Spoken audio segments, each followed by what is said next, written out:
সবাই বলে না একটা মেয়ে খারাপ হওয়ার পিছনে একটা ছেলের হাত থাকে। আমি তো বলবো একটা লয়াল মেয়ে খারাপ হওয়ার পিছনে তার 12 ভাতারি খানকি মাগি বান্ধবীর হাত থাকে।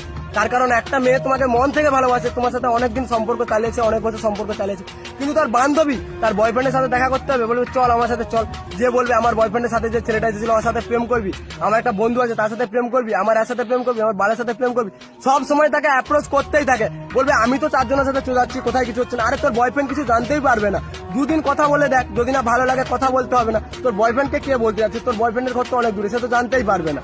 আর এমন ভাবে ঠিক একটা মেয়ে কথা বলতে শুরু করে, কথা বলতে বলতে ছেলেটার থাকে এবার লুকোতে শুরু করে। আর একটা মেয়ে যখন একটা অন্য ছেলের সাথে কথা বলে সেটা মেয়েটার ব্যবহারেই বোঝা যায়। বাট মেয়েদের বুদ্ধি আটুতে থাকে, এমন এমন কাজ করে, ছেলেকে ব্লক করে ফোন করবে, ফোন করে বলবে যে বাবা ফোন করছিল, রাত 12টার সময় বলবে যে মাসি ফোন করেছিল তাই অন্য করে ব্যস্ত ছিল। যে ছেলেটার কাছেও মেয়েটা ধীরে ধীরে খারাপ হয়ে যায়, যে ওই মেয়েটা আবার সেই যেই ছেলেটাকে ভালোবাসতে হবে সেই ছেলেটাকেই শত্রু ভাবতে শুরু করে, কারণ সেই ছেলেটাই ওকে এবার প্রত্যেকটা জিনিসে বাধা দিতে সন্দেহ করতে শুরু করে। দিয়ে ওই মেয়েটা এবার অন্য একটা ছেলের সাথে যখন দেখা করে যখন ওর সাথে কিছু শারীরিক কিছু করে নেয়, করার পর তখন মেয়েটা আগের যে ছেলেটাকে ভালোবাসতো তার সাথেই ব্রেকআপ করতে চায়। এভাবেই ধরতে গেলে একটা মানে ভালো মেয়ে, লয়াল মেয়ে, সে খানকিতে পরিণত হয়। আর একটা ভালো ছেলের জীবন যার কোনো দোষ নেই কিছু নেই, যে মন থেকে 100% ভালোবেসেছিল, সেও নষ্ট হয়ে যায়, সেও খারাপ হয়ে যায়।